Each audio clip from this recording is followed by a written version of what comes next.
যা ইচ্ছে তাই করবে, আর কৈফিয়ত বসে আছে সে আপনাকে দেওয়ার জন্য। দূরত্ব কদমে কদমে বাড়লো, যেন কৌরির মনে কথা ঠিকই শুনতে পেল, বুঝতে পারলো। এমন ভাবে পিছে তাকালো নিবান। সঙ্গে সঙ্গে নজর ফিরিয়ে নিল কৌরি। সেটা দেখে মৃদু হেসে নিজের গন্তব্যে এগুলো নিবান।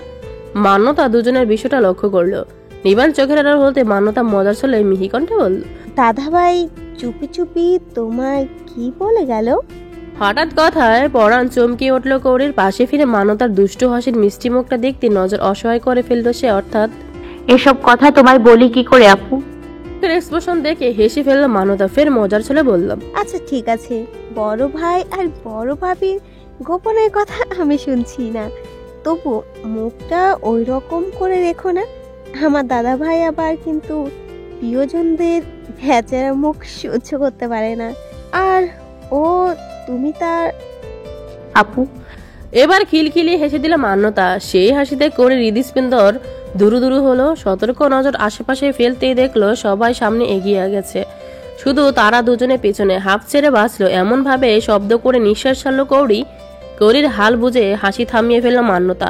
হাত বাড়িয়ে নিজের হাতের মুঠোয় কৌরির হাতটা নিয়ে স্বাভাবিক গলায় বলল, জানো করি, আমার গোটা লাইফে দাদা ভাইকে আমি গম্ভীর স্বভাবে জেনে এসেছি, অবশ্য দেখেও এসেছি ও তেমন।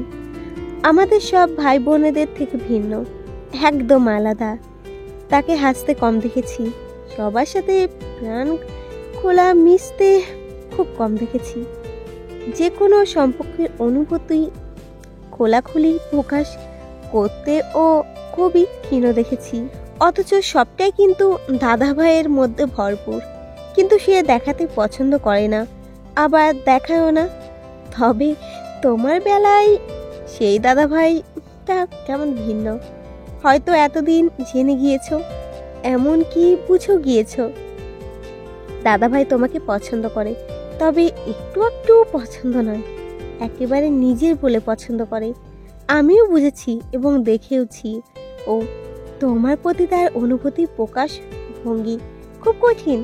বিরাট মনোবল স্বভাবের মানুষও হয়েও যা সে ওর ভিতরে চেপে রাখতে পারে না। দাদাভাইকে যেমন ভাবে ছোট থেকে এই অবধি দেখে এসেছি, বিশ্বাস করো বোন, আমার কাছে এই দাদাভাইকে কেমন অবিশ্বাস এলোমেলো লাগছে। কিছুতেই আমি বিশ্বাস করে উঠতে পারছিলাম না এ কি আমার সেই দাদাভাই। গম্ভীর কথা বলা কম, হাসতে কম পারা, মিশতে না পারা, অনুভূতি প্রকাশে অক্ষম দাদাভাই। কতখানি তীব্র সেই অনুভূতি বুঝতে পারছো? তোমার ভেঙে বলতে পারছি না হয়তো, সেই কারণে আমার মতো গভীরভাবে উপলব্ধি করতে পারছো না। তবে তোমার কাছে আমার একটাই চাওয়া, প্লিজ গৌরী, ওই মানুষটাকে কখনো বিমুখ করো না। তোমাকে যদি সে নিজের একান্ত স্ত্রী রূপে চাই, তুমি তাকে ফিরিয়ে দেওয়ার ভুল করো না। তুমি চোখ বুজে ওই মানুষটাকে বিশ্বাস করতে পারো, ভরসা করতে পারো, তুমি কখনো ঠকবে না। আমার দাদা ভাই বলে বলছি না, তুমি ওই মানুষটাকে জানো না, জানলে তুমিও ওই মানুষটাকে কখনো তুমি ফিরিয়ে দিতেও পারবে না। থামলা মান্যতা। কৌরির হতবিম্বল মুখের দিকে তাকিয়ে মৃদু হেসে বলল, তোমার সাথে আরো অনেক কথা আছে, বাড়িতে অনেক মানুষ, রাতে শোয়ার প্রবলেম হতে পারে, তুমি আমার কাছে শোবে, রাতে আমরা অনেক অনেক গল্প করব, শুনবে না? ঘুর কাটলো কৌরির। কিছু বলার আগে দূর থেকে মান্যতার কণ্ঠ বেশি এলো, এই আপু, তোরা আবার দাঁড়িয়ে পড়লি কেন? দেরি হয়ে যাচ্ছে তো। আর কথা সেখানে ক্ষান্ত রেখে মান্যতাও এবার তারা লাগিয়ে বলল, এই চলো চলো, আমাদের রেখে ওরা না আবার শপিং সেরে ফেলে। শপিং মল থেকে বের হয়ে গাড়িতে বসতে কিছু একটা ভেবে ফোন হাতে নিল নিবান। ফোন ওপেন করে ডায়ালে গিয়ে কাঙ্ক্ষিত নম্বরটাতে ফোন লাগালো। ওপাশ থেকে কল রিসিভ হতে নিবান শোধালো, তুই কোথায়? শপিং এ আসলি না যে?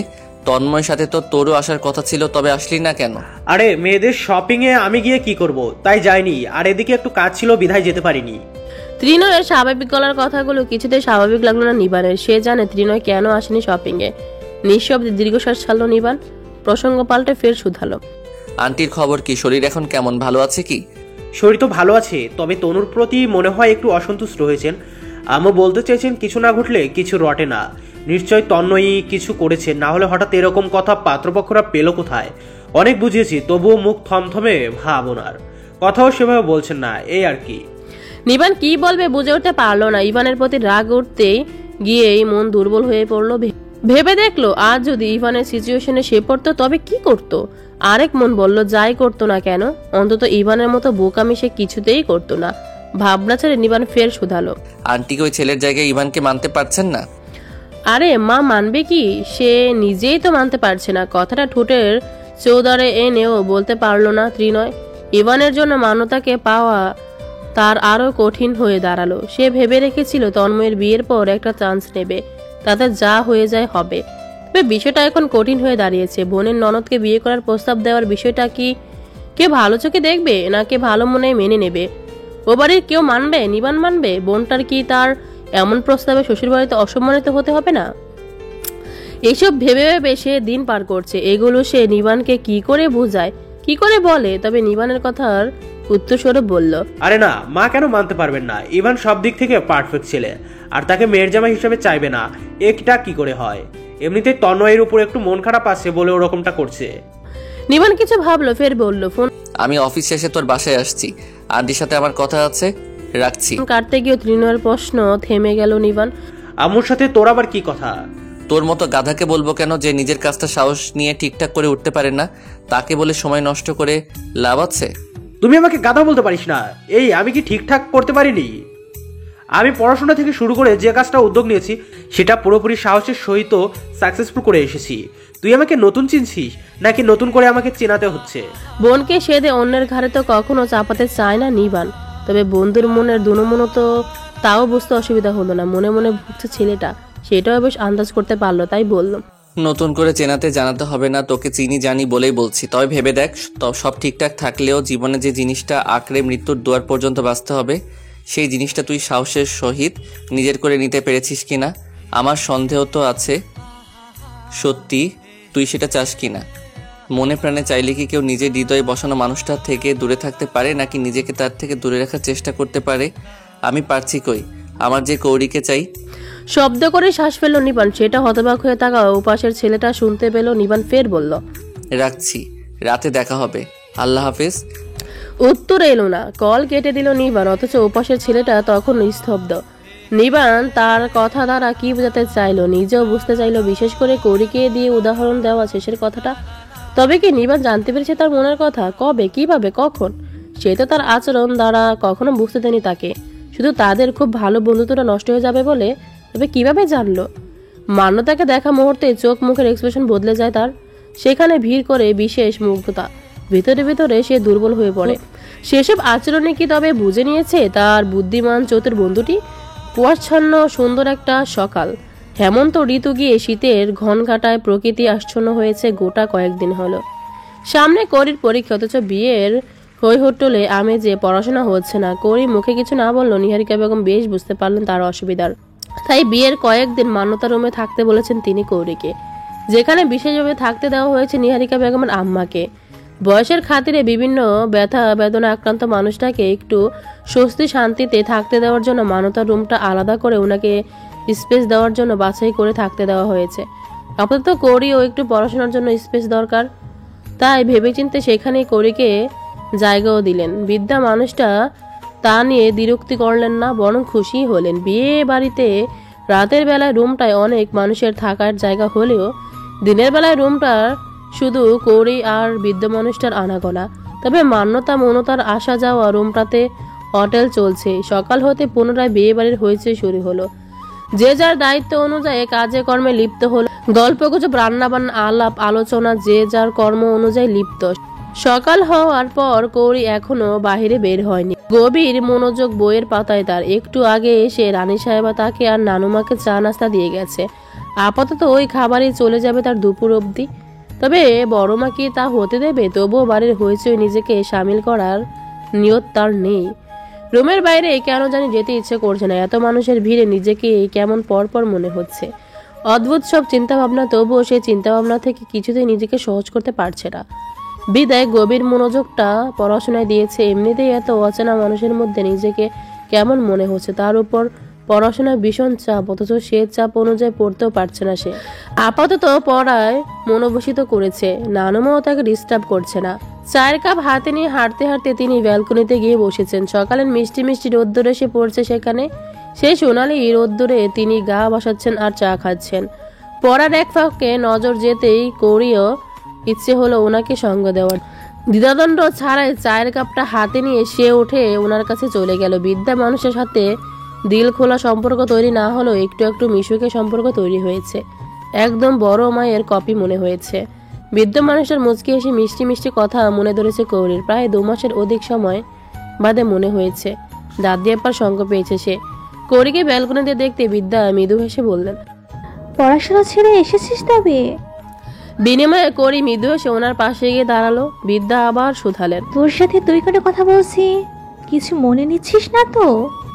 কৌরি চঞ্চল গলায় উত্তর দিল, একদম না, আপনি আমার সাথে তুই করে বলতেই পারেন। বিনিময়ে ফের মৃদু হাসলেন বৃদ্ধা। বয়সের ভারে কুচকে আসা মুখাভাবে সে হাসিটা দারুণ মুগ্ধতা ছাড়লো।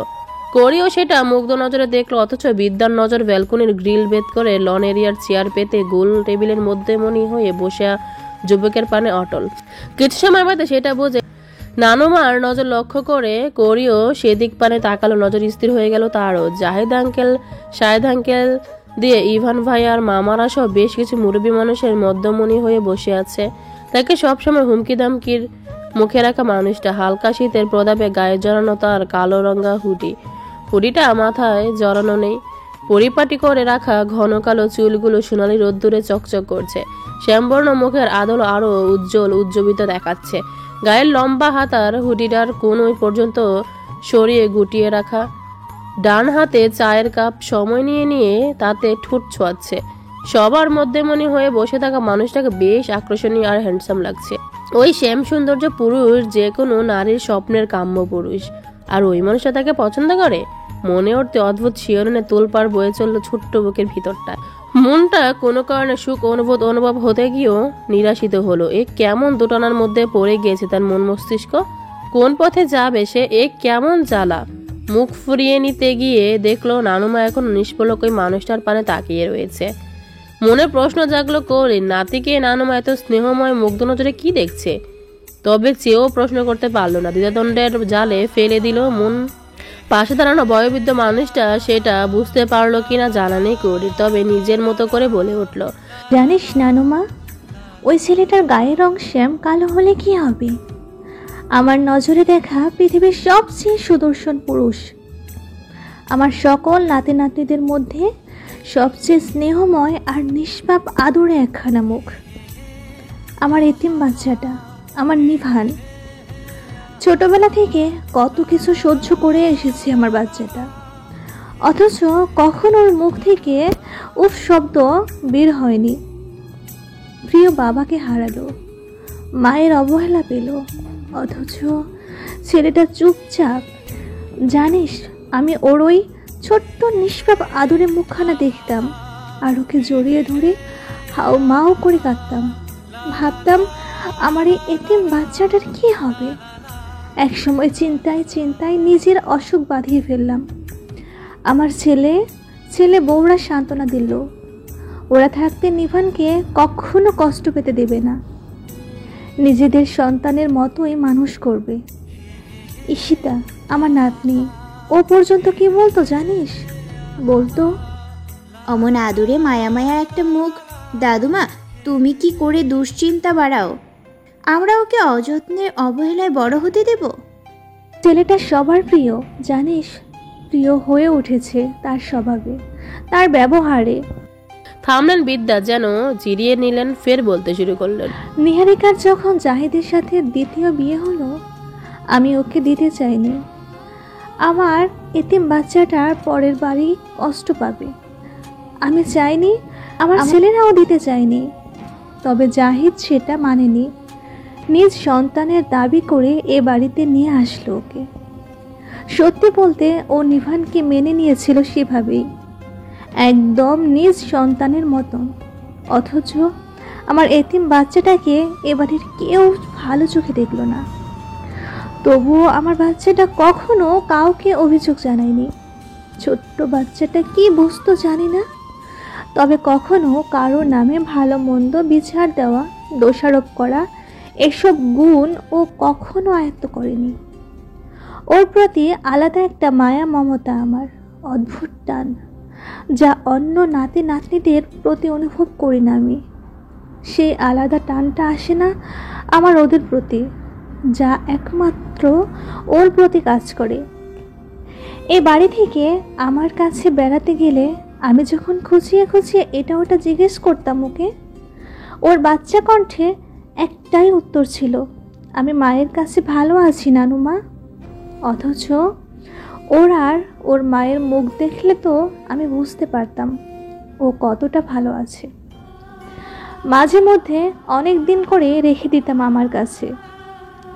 জাহিদ আবার সেটা বেশি দিন দীর্ঘ হতে দিত না, নিয়ে আসতো ওকে। সত্যি বলতে জাহিদ কখনো ওকে পরের ছেলের নজরে দেখেনি, তবে ওর বাড়ির লোক কেউ নিভানকে পছন্দ করতো না। জাহিদের চাপে পড়ে সবাই নিভানকে মেনে নিলেনও, মন থেকে কেউ মেনে নেয়নি। এরপর ইভান নানু ভাই জন্মালো। আমার যেমন ওর উপরে অদ্ভুত এক স্নেহ মায়া, ওরও ইভান নানু ভাইয়ের উপর অদ্ভুত এক স্নেহ মায়া। ইভান নানু ভাই জন্মানোর পর আমার ওকে আমার কাছে রাখতে পারেনি। ইভানকে ছাড়া ও বাড়িতে যেতও না, আর কোনো সময় গেলে ও থাকতোও না। এরপর সকল প্রতিকূল অনুকূলের মধ্য দিয়ে একটু একটু করে বেড়ে উঠল। যে ইভানের প্রতি ওর আদর, যত্ন, ভালোবাসা ছিল মা আর সন্তানের মতোই, সেই ইভানের সাথে ওর দূরত্ব তৈরি হলো। এবারের কিছু মানুষের কুমন্ত্রণায়, যদিও সেটা সমসাময়িকতার জন্য ছিল, তবুও দু ভাইয়ের মধ্যে আগের মতো যে অটুট বন্ধনটা ছিল সেটা এখন আর দেখা যায় না। তারপরে এবারে মানুষগুলো পরিস্থিতির প্রতিকূলে পড়ে এমন একটা পর্যায়ে এসে দাঁড়ালো, আপন ভাইরা স্বার্থপরের মতো দূরে সরে গেল, যেখানে সেই পর হয়ে ওকে নিজের স্বপ্নটা বিসর্জন দিতে হলো। দিল। তখন আর আমি চুপ থাকতে পারলাম না বলতে চাইলাম না চুপ থাকতে। ওকে স্বার্থপরের মতো বারবার বললাম, কেন নিজের ইচ্ছে স্বপ্ন বিসর্জন দিবি তুই নানু ভাই? ওই মানুষগুলো তোর এই বিসর্জন ত্যাগটা বুঝবে না, তোকে বুঝবে না। ও সেদিন উত্তর দিয়েছিল, আমি নিজেকে মহান বোঝানোর জন্য বা কারোর জন্য কিছু করছি না নানুমা, আমি আমার বিবেক বোধ থেকে নিজের স্বপ্নটা ত্যাগ করতে চাইছি। যেখানে যে ব্যক্তিটা আমাকে নিজ সন্তানের মতো আগলে রাখার চেষ্টা করেছে, বাবার বঞ্চিত আদর ভালোবাসা দিয়ে যাচ্ছে, তাকে এই অসহায় অবস্থায় ফেলে রেখে আমি আমার স্বপ্নের পথে উড়াল দিই কী করে? এতটা স্বার্থপর হতে তো শেখাওনি তোমরা আমাকে। তবে শুধু নিজেরটা ভাবি কী করে? আর আমার মা, তিনি যেখানে ভালো থাকবেন না সেটা জেনে ও সেখানে আমি আমার স্বপ্নের পথে পা বাড়াবো কী করে? আমার ইচ্ছেগুলোর ডানা মেলে দেই কী করে? আমার মা ভালো থাকার কাছে আমার স্বপ্ন যে নিতান্তই নগণ্য। স্কলারশিপ পেয়ে ও ছেলেটা বাইরে পড়ার স্বপ্নটা ছেড়ে দিল। জাহিদের ধসে পড়া ব্যবসার হাল ধরল। তারপর একটু একটু করে নিজের ভালো থাকাটাও ছেড়ে দিল। ভুলে গেল ও নিজের ভালো থাকা, নিজে কিসে ভালো থাকবে, কিসে মন্দ থাকবে, সেটা না ভেবে নিজের ভাই বোন আপনজনদের নিয়ে ভাবনা বাড়ল। ভাবতে থাকলো। আজও সফল। তবে নিজের ইচ্ছে, আকাঙ্ক্ষা, ভালো লাগা, মন্দ লাগা সবটা ত্যাগের বিনিময়ে সে সফল। অথচ ওকে দেখ কি নির্জীব। মনে হয় ওর ইচ্ছে, আকাঙ্ক্ষা, ভালো লাগা, মন্দ লাগা নয়, নিজেকেই বিসর্জন দিয়ে দিয়েছে। কথা বলতে বলতে বৃদ্ধ মানুষটার দুর্বল গলা কেঁপে কেঁপে উঠল। সে কম্পনে করি অনুভব করতে পারলো ওই মানুষটার প্রতি এই বৃদ্ধার আলাদা স্নেহ ভালোবাসা। বিমর্ষ স্তব্ধ করি সেও ভুলেও আশা করেনি ওই মানুষটার অতীত এমন হতে পারে। সেজন্য কি সে দিন মানুষটা বলেছিল সে এই বাড়ির কেউ নয়? ভাবনা কেমন অস্থির এলোমেলো হয়ে উঠল কৌরির। অদ্ভুত কারণে ব্যথার তোলপাড় শুরু হলো বুকের ভিতর। চঞ্চল নজর গিয়ে পড়ল লন এরিয়ায়। সে নির্দিষ্ট স্থানে নজর গিয়ে থামল সে সম্বর্ণ মুখাবয়বে। হঠাৎই নানুমার মতো তারও মনে হলো পৃথিবীর শ্রেষ্ঠ সুদর্শন যুবকটা বুঝি সবার মধ্যমণি হয়ে ওই বসে আছে, আর তার শ্যাম সৌন্দর্যের কাছে যেন পৃথিবীর অন্যান্য সুদর্শন পুরুষেরা সব ফিকে। কৌরির এলোমেলো অনুভূতি অনুভবের মধ্যে পাশে বিদ্যা দাঁড়ালো। নারীটা শব্দ করে দীর্ঘশ্বাস ছাড়লেন, ফের বললেন, ওর জন্য আমার সব সময়ের প্রার্থনা ও একটু অভিযোগী হোক, একটু অভিমানী হোক, মনের মধ্যে চেপে রাখা বিয়োগ ব্যথার ক্লেশগুলো সেই অভিমানে অভিযোগে মুক্ত হয়ে যাক, তারপর নিজের ইচ্ছে মতো ভালো থাকুক। পৃথিবীর সব সুখ প্রভু তার রহমতের হাত দ্বারা ওর উপর ঢেলে দিক। ও এমন একজন জীবন সঙ্গিনী পাক, সে যেন ওর সমস্ত অপূর্ণতা পূর্ণতা ছেড়ে দেয়, ও সকল অপূর্ণতার পূর্ণাঙ্গিনী হয়। আজ তন্ময়ের মেহেন্দি অনুষ্ঠান। ইভানদের বাড়ি থেকে যখন অনুষ্ঠানের সকল আয়োজন নিয়ে ও বাড়ির পথে রওনা হবে সবাই, তখন ইভানকে ফোন করে জানিয়ে দিল সে মেহেন্দি অনুষ্ঠান করতে চায় না, এমনকি হাতে মেহেদি লাগাতেও ইচ্ছুক নয়। ইভানও অসন্তুষ্ট হলো, মেয়েটাকে এত করে বুঝালো অথচ মেয়েটা তাকে বোঝার চেষ্টাই করলো না, বুঝলই না তাকে।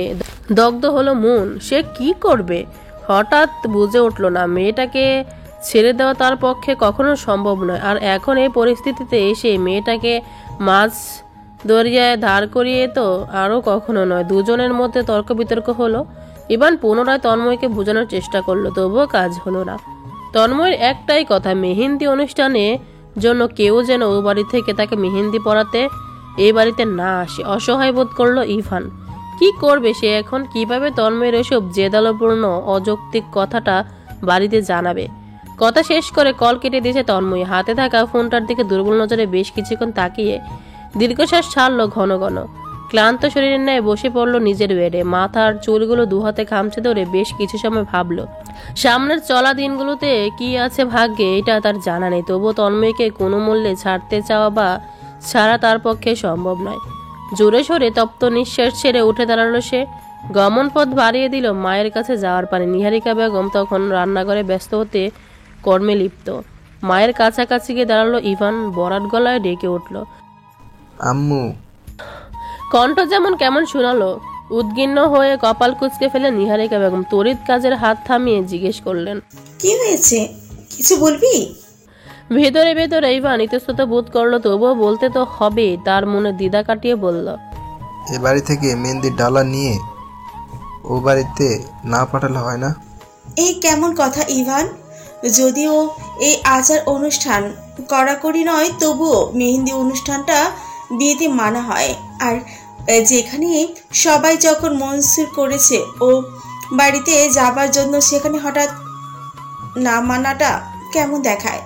আর ওরা অপেক্ষা করছে, সেখানে না যাওয়াটা কতটা যৌক্তিক? সব কাজে ছেলে মানুষই করলে হয় না ইভান? আর মেহেন্দির ডালা নিয়ে ওরা যাবে, তোর সমস্যা হচ্ছে কোথায়? সমস্যা আমার নয়, সমস্যা তোমার ছোট বউয়ের। কথাটা মনে মনে কঠিন গলায় আওড়ালেও তন্ময়কে দোষী করতে চাইলো না, তাই ইনিয়ে বিনিয়ে বলল, আমার সমস্যা নেই, তন্মীর কথা ভেবে সব বলছিলাম।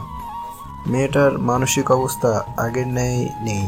ও বলছিল এত উচ্চ করে মেহেন্দি অনুষ্ঠান করার দরকার নেই, বিয়ে যখন হচ্ছে মেহেন্দি এমনিতেই পরে নেবে। মন মিথ্যা বলতে চাইলো না, তবে বাধ্য হয়ে বলতে হলো তাকে। কিছুটা অবাক হয়ে নিহারিকা বেগম বললেন, তন্ময়ী নিজেই চাইছে না মেহেন্দির অনুষ্ঠান করতে। মুখে কিছু না বলে এবার মাথা উপর নিচ মৃদু ঝাঁকিয়ে ইভান জানালো সেটা দেখে সহসা দীর্ঘ শ্বাস ছাড়লেন নিহারিকা বেগম। মেয়েটার বিয়ে ভেঙে গিয়ে আবার নতুন করে অন্তর বিয়ে হচ্ছে, মানসিকভাবে হয়তো প্রস্তুত নয়। একজনকে নিয়ে একরকম ভেবে রেখেছিল, এখন আবার হঠাৎ আরেকজনকে নিয়ে ভাবতে হচ্ছে। তাই হয়তো এইসব আচার নিষ্ঠা বিশেষভাবে ভালো লাগছে না। নিহারিকা বেগম ওনার মতো বুঝে আপাতত সবাইকে তন্ময়দের বাড়িতে যাওয়া থেকে আটকে রাখলেন। তিনি কথা বলবেন তন্ময়ের সাথে, যেভাবেই হোক বিয়ে যখন হচ্ছে আচার অনুষ্ঠান তো করতে হবে। এসবে বাড়ির সম্মানও জড়িয়ে আছে, বুঝিয়ে শুনিয়ে ব্যবস্থা তো একটা করতেই হবে, না হলে এ বাড়ির সম্মানের ব্যাপার তো পরে। মেয়েটাকে কটুবাক্য শুনতে হবে, নিন্দিত হতে হবে। তিনি হাতের কাজ ফেলে ছুটলেন ইভানের কাছে। যদি মেহেন্দি অনুষ্ঠান হয় তবে ছেলেটা ঠিক তন্ময়ের দিকটা সামনে নিতে পারবে, যেখানে ও বাড়ির সাথে আগে থেকে নিবানের একটা দারুণ সম্পর্ক আছে। আর যদি মেহেন্দি অনুষ্ঠানটা না হয় তবুও ছেলেটা সমাজের নাক উঁচু মানুষের উল্টোপাল্টা বলা বা ভাবা থেকে দমিয়ে রাখতে পারবে।